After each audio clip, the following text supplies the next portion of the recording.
네, 안녕하세요.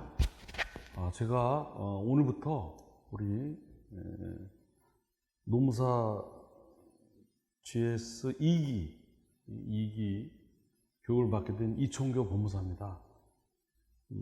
일정상 제가 중간에 이 교육을 강의를 좀 이렇게 급작스럽게 맡게 돼서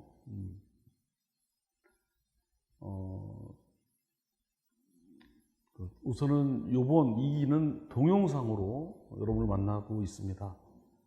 이번 2기가 끝나고 나면 3기는 이제 직접 만나서 여러분을 함께 할 거고, 혹시 시험에 응하신 분이 있으면 동영상으로라도 올려주시면 저도 여러분과 같이 채점을 하면서 정보를 같이 부족하거나 아니면 보충할 부분을 의논할 수 있도록 하겠습니다.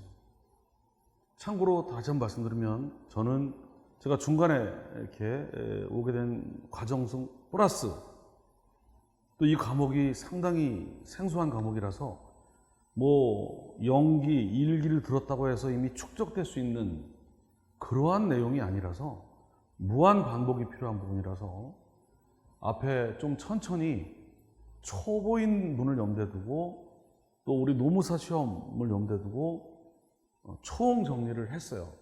그거를 또 다시 이제 그 범주 내에서 이렇게 2기를 교육을 시험 보고 나가고 있습니다. 수업은 요 시험 본 거 나머지 문제 푸는 시간은 생각보다 길지 않을 예정입니다. 이렇게 맞춰서 나갈 거예요. 그 대신 저는 이제 총 정리를 같이 하려고 그래요.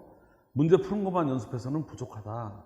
그래서 우리 파트를 8번 나눠서, 이거는 이시용 교수님 교재 순서대로 첫 파트 총설 법원 관할, 오늘 여기만 합니다.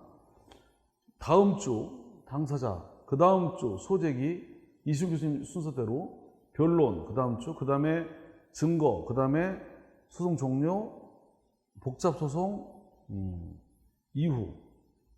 물론 진도가 이렇게 조금 더 들어갈 수 있고 늘어갈 수도 있겠지만 이걸 유지하려고 해요. 오늘은 이겁니다. 여러분들은 앞으로 8개로 나눠서, 특강할 때도 얘기했지만 민사소송법 전 분야가 8개 과목이라고 생각을 해서 오늘은 여기만 집중하고 여기만 총정리합니다. 문제 푸는 건 몇 개 안 되기 때문에 제가 문제를 풀고 문제 안 푸는 것도 다시 한번 복습을 해서, 특강을 들은 분 가능하면 특강을 2배속으로, 제가 천천히 나가기 때문에 2배속으로 들으면 그래도 괜찮을 거예요. 2배속으로 듣고 빨리 듣고 다시 보면 또 복습일 거예요. 앞에는 5시간 이상 하고 여기는 2시간밖에 안 하니까 또 2배속해서 여러분 거로 완전히 교재를 만들 수 있도록 나갑니다. 아까도 말씀드렸지만 제가 모든 수업 내용은 파워포인트로 올리고 교재, 특수 프린트 교재로 나눠서 같이 나갑니다. 자, 봅니다. 오늘 사례 문제 1번을 보겠습니다. 사례 문제를 풀기 위해서 관련 정보 지식을 먼저 살펴보겠습니다. 이 중에서 이 관할 문제는 총, 전속관할, 사물관할, 토지관할, 합의관할, 변론관할, 관할조사, 이송 7개 파트입니다. 그리고 법원 관련해서는 국제관할과 제척 기피, 그리고 총선에서는 신의칙, 총 11개의 테마입니다. 이것만 다다 생각하면 빠져나갈 수가 없어요, 시험이. 여기도 이런 식으로 정리하면 단문이든 사례든 빠져나갈 수가 없어요. 다 하면 여유있게도 100개 좀 넘을 수도 있고 안 넘을 수도 있고, 그런데 저는 이렇게 양을 줄여서 보겠습니다.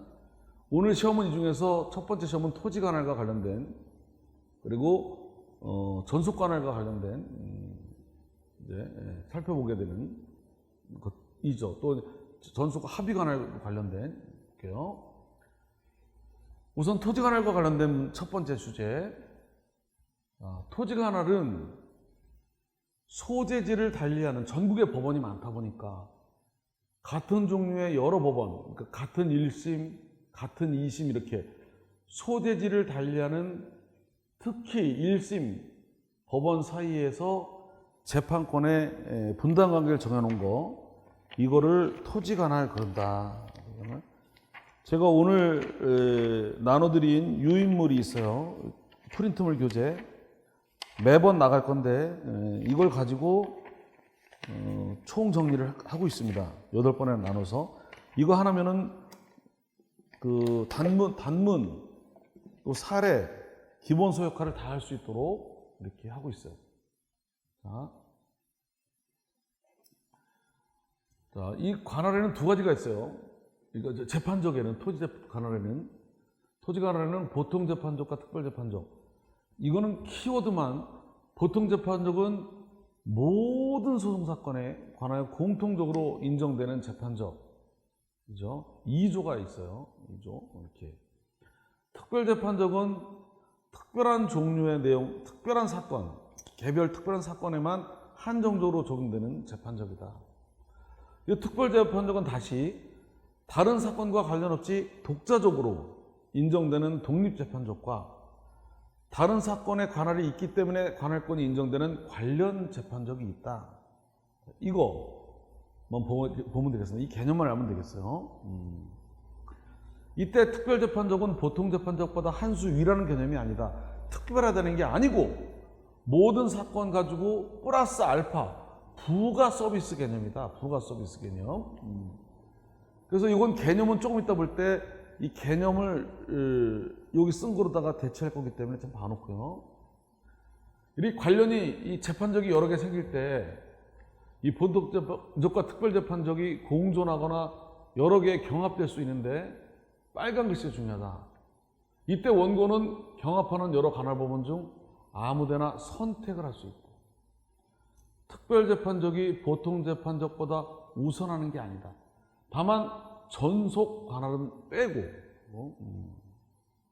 또 하나, 이 중에 여러 개 경합되는 어느 하나 법원에 소를 제기했다고 해서 다른 법원의 관할권이 없어지는 것도 아니다.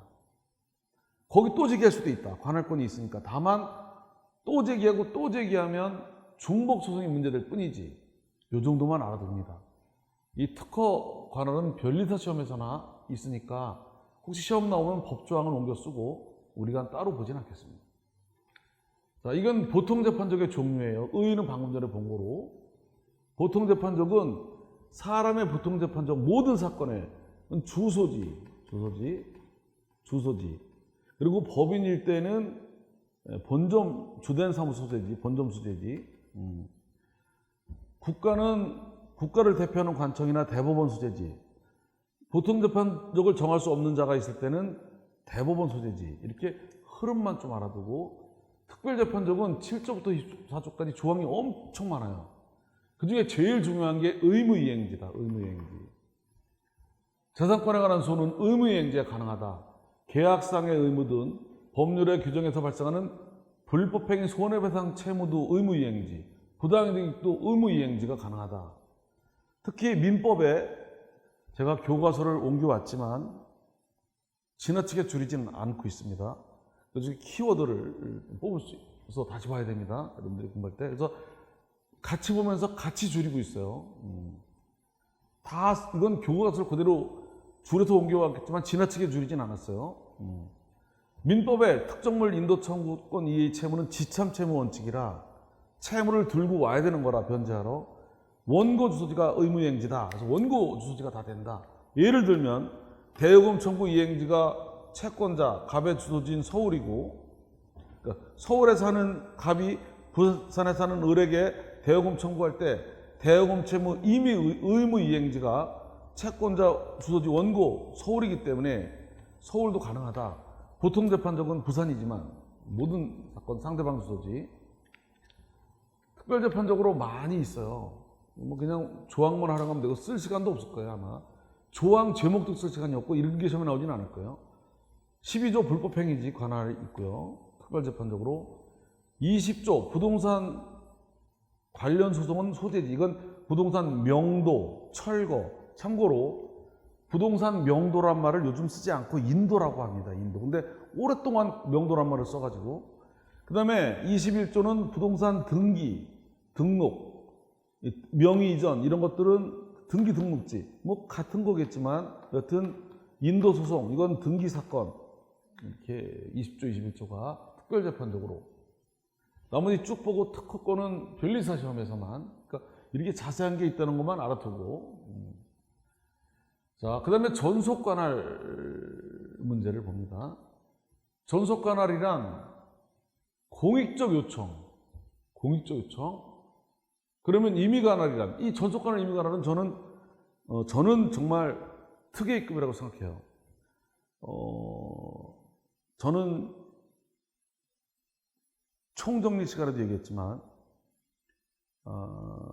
우리 노무사 시험은 선택 과목이고 다른 직업 변호사 시험, 법무사 시험, 변리사 시험, 법원 행정고시 다른 직업은 필수 과목이라 비교가 될 수가 없어요.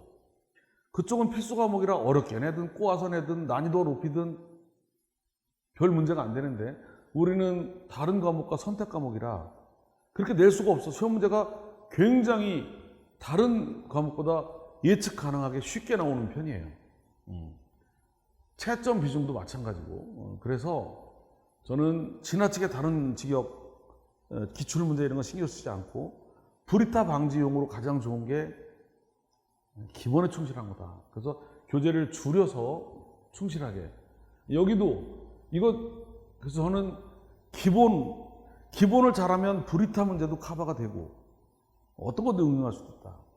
기본 이거는 충분히 가능한 문제라고 생각해요. 그래서 저는 기본 플러스 중요한 문제다, 아주 중요하다 이렇게만 얘기를 하겠습니다. 다른 직업에 나온 거 얘기 안 하겠습니다. 노무사 시험도 작년에 나온 거 얘기 안 하려래요. 작년에 나온 거 얘기하면 안 보게 돼 자꾸. 제일 위험한 불이타가 최근에 나온 게 다시 나오는 거예요. 아시겠죠? 그러니까 기본은 깔고 가고 중요한 거 더 중요한 건 아주 중요한 거다. 둘밖에 없어요. 의랑 이렇게 차이만 보면 돼요. 이것도 이게 다예요. 의 전속관할이란 공익적 요청, 적정 공평 공익적 요청에 따라 특정 법원만이 배타적으로 관할을 갖는 거다. 임의관할은 편의 당사자 편의와 공평을 위한 거라 사익적 변지, 공익적 요청, 사익적 입장에서 인정되는 거다. 편의 등을 고려해서.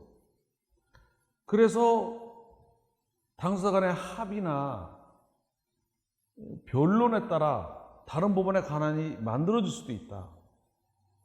이건 안 되는데 이건 여기서만 가능한데 이렇게. 대부분의 토지 관할은 임의 관할이다. 전속관할 개념을 봤는데 공익적 요청, 특정 법원만 사례를 어떻게 공부할 거냐.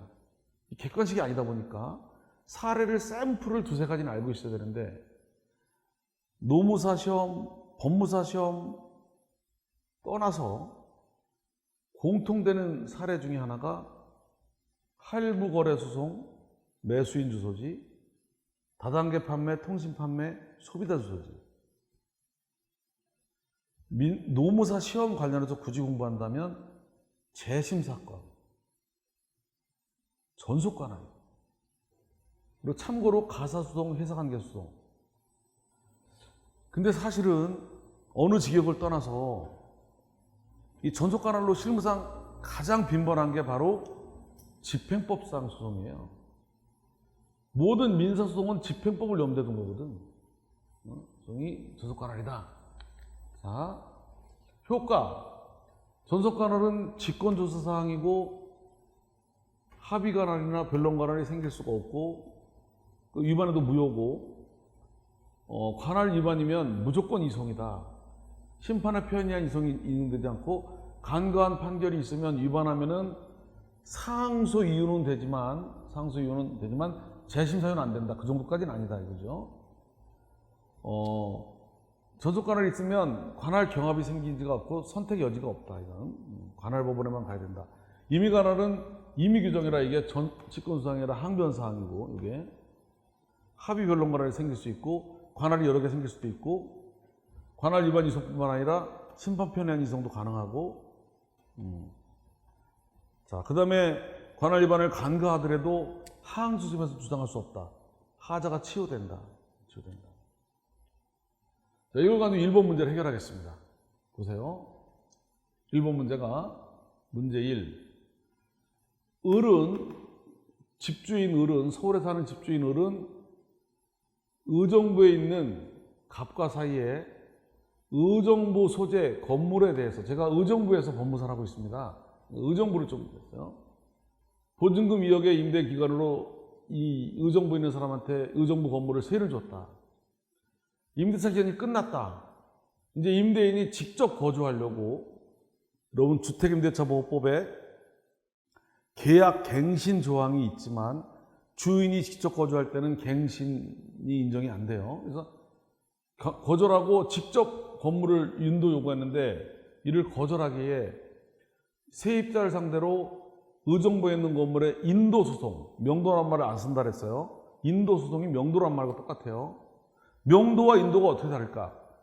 명도는 건물에 있는 집기를 깨끗하게 빼고 청소하고 건물만 가져오는 걸 명도. 인도는 그대로 가져오는 걸 인도. 그래서 예전에는 토지는 인도, 건물은 명도 그랬지만 지금은 건물에 있는 걸 비고 가져오나 그냥 가져오나 다 인도라고 통일시켰다. 인도를 소송을 제기하려고 한다. 첫 번째, 이렇게 서울에 있는 집주인이 의정부에 있는 건물을 의정부 사는 을에게 세를 줬는데 이거 안 나가가지고 내가 살려고 그러는데 인도 소송을 제기했다. 피고는 원고에게, 갑은 원고에게 건물을 인도하라. 이거를 서울법원, 중앙법원에 소를 제기했을 경우에 어떻게 처리해야 될 거냐? 자, 우선 보통 재판적은 피고 주소지다. 피고 주소지.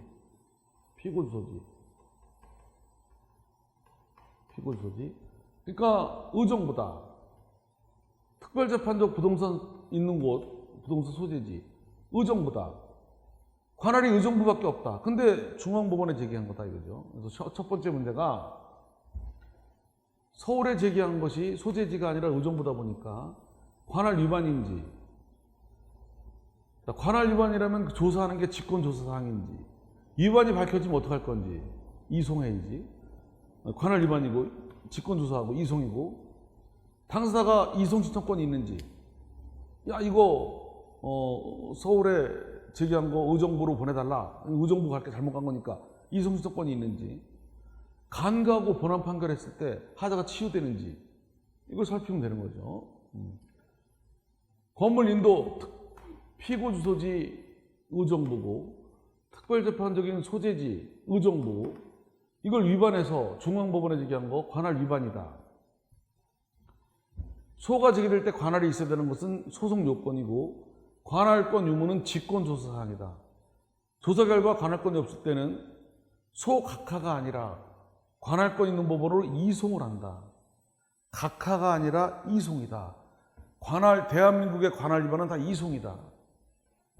다만 이 관할은 임의관할이다 보니까, 토지관할도 임의관할이니까 임의관할 위반에는 변론관할이 생기는 수가 많으므로 관할권이 없다고 즉시 이송할 건 아니고 변론관할이 생기는지를 좀 지켜볼 필요는 있다.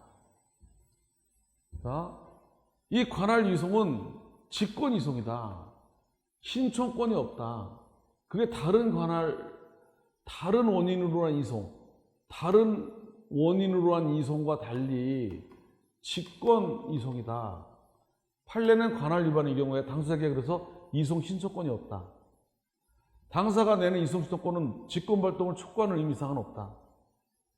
거기에 재판 안 해도 된다. 이송 기각을 하더라도, 재판 안 해도 되는데 기각 결정을 했더라도 즉시 항고권도 없다. 나아가 이게 이송을 해버려가지고 항고심에서 결정이 취소되더라도 재항고도 안 된다. 아무로는 못한다. 나 학설상으로는 관할권 있는 법원에서 재판을 받을 피고의 이익보, 또 다른 원인으로 한 이송과의 형평성, 균형 등을 고려할 때 이송 신청권을 주다. 그러니까 서울로 갔는데 의정부에서 의정부로 보내달라 이렇게 할 수 있느냐? 이게 직권으로 보내는 거다. 직권 발동 촉구는 밖에 없다. 그거 안 받아도 대답 안 해도 그만이고 안 봐줬더라도 항고도 못하고, 만약에 관할 위반을 간과하고 판결했을 때, 그래도 이거는 전속관할이 아니라 근본, 본질은 이미 관할이다. 이미 관할, 토지 관할이니까. 하자가 치유된다. 이렇게. 항소심에서는 1심 관할 위반을 주장하지 못한다. 전속관할이 아니라면. 토지 관할이니까 이미 관할이다. 다툴 수 없다. 여기까지가 첫 번째. 토지 관할과 전속 관할인지를 물어본, 임의 관할을 물어본 거였다. 아주 깔끔하다. 두 번째. 똑같은 사례에서 이번에는 세입자가 집주인한테 보증금 반환을 받으려고 한다고. 이번에는 끝나서 이사 가려고 그러는데 집주인이 보증금을 안 내준다. 뺏어 나가라 그런다. 뺏어 나가래. 방에 안 빠져. 너무 비싸. 2억은커녕 1억 5천원이라도 방에 안 빠져. 부동산까지 떨어져가지고. 그래도 보증금 반환 소송을 제기한다. 피고는 원고에게 2억 원을 지급하라. 이게 가불이 바뀌었네요. 이거 잠깐만 헷갈릴 수 있으니까. 요거는 가불은 한자가 지워놓겠습니다. 이렇게. 자, 피고 원고에게 보증금을 지급하라. 자, 이제 문제. 사례를 변경해서 임대차 계약 당시 계약서 말미에 임대차 관련 분쟁이 생기면 소송할 필요가 있을 때는 서울중앙법원에 한다고 특약을 맺었다. 임차 기간이 끝났음에도 불구하고 보증금을 거절해서 갑의를 상대로 보증금 반환을 제기하려는데 의정부에 제기할 경우 처리를 어떻게 해야 되느냐. 특약은 봐요. 이게 이제 봐요. 이거 피고 주소지는 서울이야. 서울. 보통재판죠. 그리고 의정부는 의무이행지로서 보증금 반환 의무이행지. 그러니까 보통재판적은 피고주 서울, 의무이행지는 의정부인데 둘 중이 있는데 얘가 그 중에서 서울에서만 하기로 했다. 의정부를 빼고 서울로 해놨다. 이게 서울에서만 하는 거냐? 아니면 좀 애매하다. 그래서 이렇게 이 관할합의, 이런 관할합의가 인정되는 거냐? 소송법상. 유효 요건은 어떠냐? 인정될 때. 소송 능력을 요구한다. 그리고 1심 법원만 가능하고 뭐 서면으로 해야 되고 이렇게. 협의가 인정이 된다. 원래 임의 규정은 민법에는 다양하게 인정되지만 소송법에서는 이렇게 기존의 규정을 변경할 수 있는 임의 규정은 관할합의 이런 것처럼 명문으로 인정하는 게 몇 개 없다. 인정되느냐? 요건 어떠냐? 유효하다면 그 관할합의가 부가적 합의냐, 전속적 합의냐에 따라 이게 서울에도 가능하고 의정부도 가능한 거냐, 아니면 서울에서만 하는 거냐, 직권소사항이냐, 위반이면 어떡할 거냐, 치유가 되느냐, 이렇게. 더군다나 전속적 합의 관할을 위반했을 때 치유가 되느냐. 자, 관할법원을 서울법원으로 한다는 특약을 맺은 경우 이건 관할합의다. 관할합의. 우리 관할합의에서 이거는 원래 관할 규정은 재판사 업무 분담 플러스 당사자 편의를 고려했기 때문에 임의 관할의 경우에 당사자 편의를 고려해서 관할합의를 인정하고 있다. 현행법상 인정한다. 다만 요건은 인정된다. 그럼 인정될 때 요건은 1심 법원에서만 한정되고 전속 관할에 대해서는 인정이 안 되고 또 이렇게 임대차 계약 관련된 소송처럼 대상인 법률관계를 특정해야 되고 또 서울중앙법원 이런 식으로 관할법원도 특정해야 된다. 서면으로만 해야 되고 이 사례의 경우 임의관할인 토지관할이고 서면으로 작성했고 관할법원과 법률관계도 임대차로다가 특정돼 있으므로 관할합의로서 유효하다. 오타가 좀 있네요. 제가 올릴 때는 좀 수정을 해서 답안지를 올려놓겠습니다. 자, 처음 이렇게 막 작업을 하는 중이라 지금 그렇습니다. 그 합의는 관할 합의는 관할 발생이라는 소송법상 효과를 나타내는 소송행위이기 때문에 소송 계약의 일종이므로 요건과 또는 소송법에 따라 소송 능력이 필요하다. 관할 합의는 두 가지가 있다. 기존의 법이 정한 관할에다가 덧붙이는 관할, 이걸 부가적 합의, 특정 법원만 하고 나머지는 관할권을 소멸시키는 전속적 합의가 있다. 어느 것인지 불명할 때는 지금 실무가 경합하는 법이 정한 관할 중 어느 하나를 정하면 전속적이고, 그렇지 않고 기존의 관할 말고 새로 추가하면 부가적이고, 이렇게 예컨대 A 두 개가 법이 정한 관할이 있는데 그중 A를 합의로 하면 특정했다면 전속적 관할이고, A, B가 법정 관할인데 엉뚱한 C에다가 정하면 이거는 부가적 합의라고 보는 것이 대다수 견해지만, 다른 견해는 뭐다? 불명할 때는 무조건 전속적 합의로 본다. 부가적 합의라고 볼 수 있는 이 특별한 사정이 없는 이상 전속적 합의로 보고, 다만 약간에 의한 관할 합의만 부가적으로 본다. 그러니까 이 특별 견해는 뭐냐면, 그냥 C로 한다 그러면 거기서만 하자는 얘기 아니냐. 이게 부가적 합의라고 볼 수 있는 사정이 없는 이상 거기서만 하기로 한 거 아니냐. A, B가 있는데 C로 한 것도 거기만 하기잖아. 이렇게 보는 거고, 종전 견해는, 지금 대다수 견해는 A, B가 있는데 그중 하나를 선택하면 전속적 합의 관할이고, A, B가 법이 정한 관할인데 또 하나 하면 이건 부가적으로 보자. 이렇게 통솔적 견해가 앞에죠. 본 사례의 경우 명백하게 중앙법원 만자가 들어가지는 않았어요. 불분명할 수 있어요.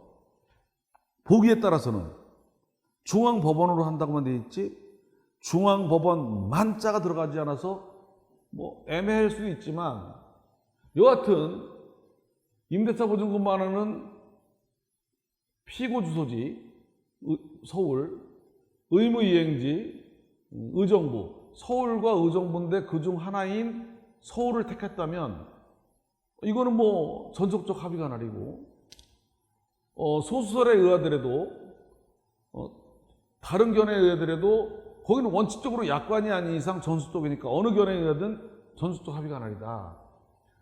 그러므로 본 사례의 경우 전속적 합의 관할이니까 의정부 관할권이 없어지고 서울중앙법원만 배타적 관할권을 가지게 된다. 따라서 갑의의를 상대로 소송을 서울이 아니라 의정부에 걸은 것은 관할 위반이 된다. 다만 전속적 합의 관할은 성질상 임의 관할이기 때문에 전속 관할이 아니다. 따라서 이걸 무시하고 상대방이 응하면, 이의 없이 응하면 변론 관할이 생긴다. 또 다른 이유가 있으면 다른 법원으로 이송할 수도 있다. 관할 위반은, 자, 이걸 서울에 의정부에 단 거는 관할 위반의 지소가 된다. 이거 관할 위반은 소송 요건이고 직권조사상이다. 관할권이 없을 때는 각하 판결이 아니라 관할권 법원이 있는 법으로 이송이다.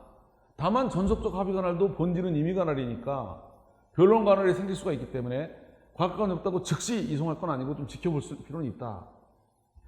근데 이 관할 위반 이송은 직권 이송이다. 신청 이송이 아니다. 다른 이송과 다르다. 그러니까 의정부에서 왜 서울로 갔냐? 의정부로 와라 라고 옮겨달라. 이렇게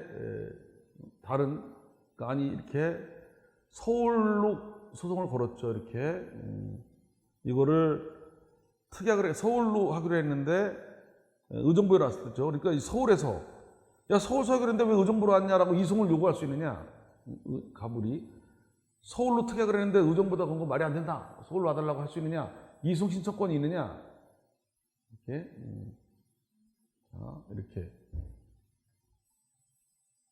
여기서 이렇게 그래서 이송 신청권이 직권이라 없다. 그래서 보내달라고 얘기하더라도 직권 발동을 촉구하는 의미밖에 없고 대변 안 해도 되고 기각해도 거기에 대해서 즉시 항고를 못 하고 하항고심에서 당초 이송 결정이 취소되더라도 재항고도 안 되고 다만 학설상으로는 관할권 법원에서 재판을 받아야 되는 중앙법원에서 받기로 했는데 왜 의정부로 갔냐 보내달라는 이익고 또 다른 원인에 의한 이송과 균형상 학설상으로는 이송 신청권을 인정하자 전속적 합의관할 중앙법원에서 하기로 한 합의관을 위반해서 의정부에서 재판했더라도 이건 임의관할이므로 간과하고 본원한 판결을 했다면 전속관할과 달리 하자가 치유된다. 다툴 수 없다, 더 이상. 자, 이렇게 해서 첫 번째 문제를 풀었고요. 사례 2번 문제를 보겠습니다. 사례 2번 문제. 관련 내용을 정리하면, 관련 내용을 정리하겠습니다. 이번에는 사물관할에 관한 문제입니다. 사물관할. 좀 작은 문제로 내봤어요. 사물관할은 1심 사건의 분담을 판사 혼자, 단독 판사가 할 거냐, 합의를 할 거냐의 분담을 정하고 말한다. 지금 사물관할은 법원 조직법에서 정하고 있는데 원칙적으로 단독 판사가 하고 예외적으로 일정한 사건은 합의부가 하는 걸로 해놨다. 자, 그래서 합의부 관할은 5억을 초과하는 사건, 5억 원까지가 단독 판사다. 5억 원 초과하면 합의부다. 그래서 예전에 시험 문제가 어떤 게 나온 적이 있었냐면 딱 5억으로 만들어가지고 이게 합의 사건인가 단독 판사 사건인가에 따라 뒤에 준비서면 제출했을 때 안 했을 때 차이가 나는 거를 풀게끔. 이게 단독 판사 사건이냐 합의 사건이냐 딱 5억으로 맞춰가지고 그래서 그렇게 나올 수도 있다. 그러니까 5억을 초과하면 합의부고 5억까지는 단독 판사다. 이건 소액 사건도 마찬가지다. 3천만 원까지가 소액 사건이다. 초과해야. 자, 5억 초과. 이거는 합의부 사건 아닌데 합의부로 결정한 거. 재정 합의. 인치법에서 정한 거. 비지상권에 소까지 선정할 수 없는 거. 합의 사건에 따라붙는 관련 반소나 이런 것들은 소가가 합의 사건이 아니라도 같이 관련 사건. 5억 원 이하로 바뀌었는데. 그러니까 단독 판사가 좀 세분화됐다. 세분화됐어요. 5억 원 이하가 단독 판사다. 그리고 단독 판사 사건은 5억 원 이하. 그리고 사건이 단순한 거는 소까지 산정하지 않고 단독 판사다. 대표적인 게 어음수표 사건, 금융기관 사건, 산재 사건. 그러니까 자동차 사고 사건, 산재 손해배상 사건, 손배 사건, 자동차나 산업재해. 제가 노무사다 보니까 자꾸 여기 강조하게 됩니다. 재정 단독 사건, 단독 판사가 심판할 거로 합의부가 결정한 사건, 또 단독 판사 사건 중에 다른 거 들어오는 사건. 자, 단독 사건이 세분화됐다. 고액, 중액, 소액으로. 5억 원까지가 단독 판사다. 2억 원 초과 5억 원까지. 요거는 부장판사급이 맡을 뿐만 아니라 2심을 제기하면 고등법원에서 담당한다. 중액 그래가지고 3천만 원에서 2억 원까지. 요건 중액 그래가지고 2심을 항소심을 고등법원이 아니라 지방법원 항소부가. 3천만 원까지는 소액 사건. 이건 소액 사건 심판법에 따른다. 소액 사건 심판 실제로 사건의 7, 80%가 소액 사건이에요. 민사소송에. 브리타 용어로 조금은 알고 있어야 돼. 소액 사건 심판법이 주어지기 때문에 법전이 주어지니까 많이 알 필요는 없어요. 참고로 알아둘 거는 3천만 원 이하 사건이고 소액 사건은 소송대리 특례가 있어서 이 배우자나 형제 자매, 이 친인척은 소송대리 허가 없이도 소송대리를 맡을 수 있어. 소액 사건은. 그래서 법무사들이 배우자나 형제자매는 법의 문외한이어도 법의 전문가가 아니어도 허가도 필요 없이 소액 사건을 할 수 있는데 그렇다면 법무사에게도 소액 사건을 달라라고 입법을 시도했었지만 성공하지는 못했어요. 기억하라고 말씀드리는 거예요. 소액 사건은 특칙이 있구나. 소송들이 허가 없이도. 그러면 문외한도 허가가 없이도 하는데 법무사가 뭐가 불리겠느냐? 라고 이렇게. 또 하나 특칙은 소액 사건은 판결 이유를 기재하지 않을 수 있어요. 이유. 판결 이유가 없으면 왜 졌는지를 몰라요. 매스컴도 몇 번 나왔어요. 재판에 지고도 왜 졌는지를 몰라. 이유를 기재 안 하면. 이유를 기재하지 않을 수 있어요. 소액 사건. 문제는 소액 사건 비중이 너무 많다는 거예요. 우리나라는 외국과 달리 소액 사건 금액이 큰 편이래요. 3천만 원까지가 소액 사건인데 소액 사건 비중이 전체 사건 중에 80%예요. 80%. 대부분이야. 자, 여하튼 그래요. 오늘 시험도 그래서 그걸 낸 거예요. 소가를 보면 소가 기준으로 5억 원 이하냐 5억 초과냐에 따라 정하니까 3천만 원도 소가 기준으로, 소가는 원고가 소로서 달성하는 목적에 갖는 경제적 이익을 화폐 단위로 평가한 거다. 사물관할 표준이 되고 소가는 소장 제출할 때 인지액 산정 기준이 된다. 소가 산정은 소장의 청구 취지, 원고가 청구 취지로 구하는 범위 내에서 청구 원인은 금액이 크더라도 청구 취지로 구하는 범위 내에서 원고가 전부 이겼을 경우에 받을 경제적 이익을 기준으로 한다. 사건이 쉬우냐 어려우냐, 피고가 오래 끌었느냐 아니냐, 자력의 유무, 내가 승소 판결 5억 받아봤자 얘는 파산 상태라 회수 못한다. 인치값만 날아가는 거다. 그래도 인치값을 깎을 수가 없다. 심판의 난이도, 응소태도나 자력 유무는 고려할 필요가 없지. 객관적으로 직접 경제적 이익을 말하기 때문에 직접 생기는 이익, 기판력이 생기는 이익이기 때문에 동시이행 사건에서 반대급부를 공제 안 한다. 예를 들면 원고가 피고에게, 피고는 원고로부터 3천만 원 받은과 동시에 건물을 명도하라. 그때 3천만 원을 공제하지 않는다. 명도 속가만 개정한다. 부동산 가액을 기준으로 명도 가액을. 법무사 시험은 이게 실제 실문이래요. 실제 실문은 소장에서 이렇게 소가를 해서 소가 산정 내역을 계산해 줘야 돼요. 그리고 여기에 따라 인지 그리고 관할이 달라지는 거지. 소가 산출 내역이 굉장히 어려워요. 실무에서. 법무사 시험은 소가를 직접 산출해서 써야 돼요. 산출 내역까지. 청구 취지 기준으로 청구 취지에서 원고가 승소했을 경우 피고들은 연대에서 원고에게 2억 원 이걸 지급하라.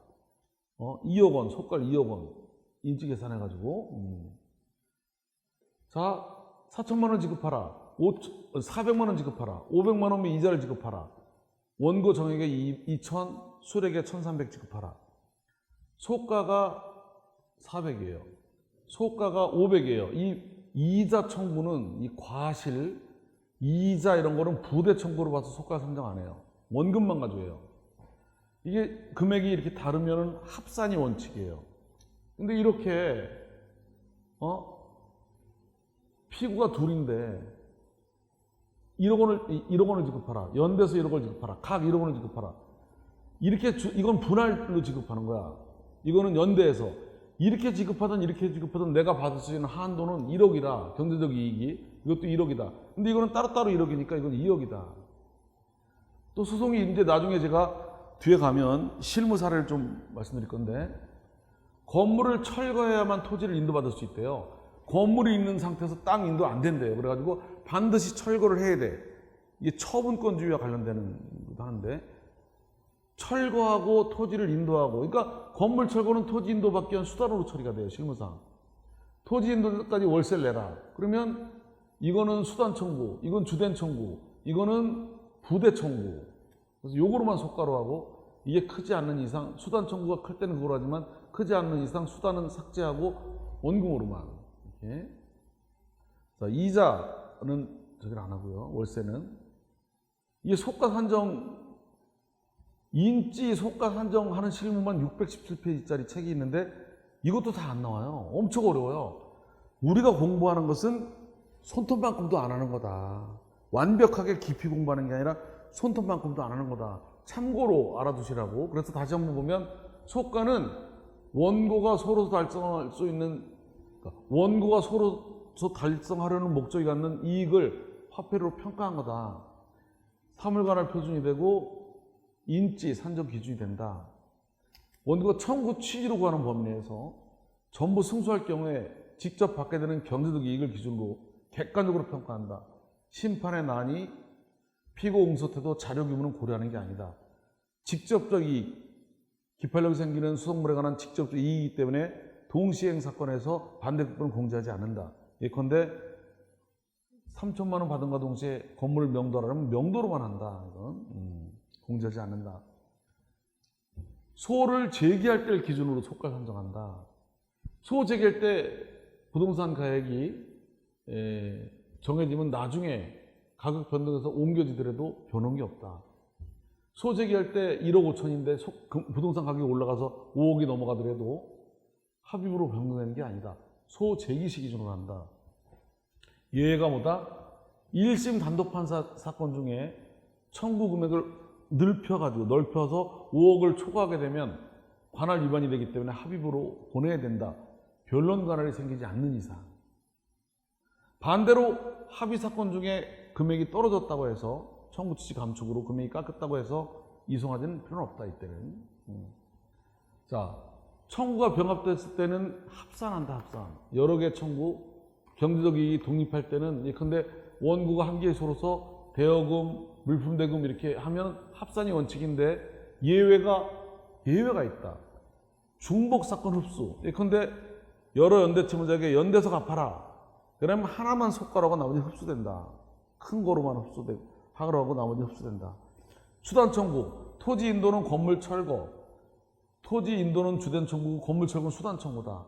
이 수단 청구, 건물 철거는 크지 않는 이상 산입하지 않는다. 인도만 속가가 된다. 크지 않는 이상. 부대 청구. 주된 청구하면서 부대 목적. 그러니까 원금 청구하면서 이자. 건물 인도 청구하면서 인도할 때까지 월세. 이런 것들은 소송물은 별개지만 소가 산정하지는 않는다. 계산의 번잡을 피하기 위해서. 이게 다 한 거다. 이번 문제 해결하면 갑은 을에게 이날 3천만 원을 변제기 1년 이자 1.5%로 월 빌려줬는데 현재 대출금 원리금 합계가 3,300이다. 원금 잔액 3,000, 그동안에 이자 연체제 밀린 게 300.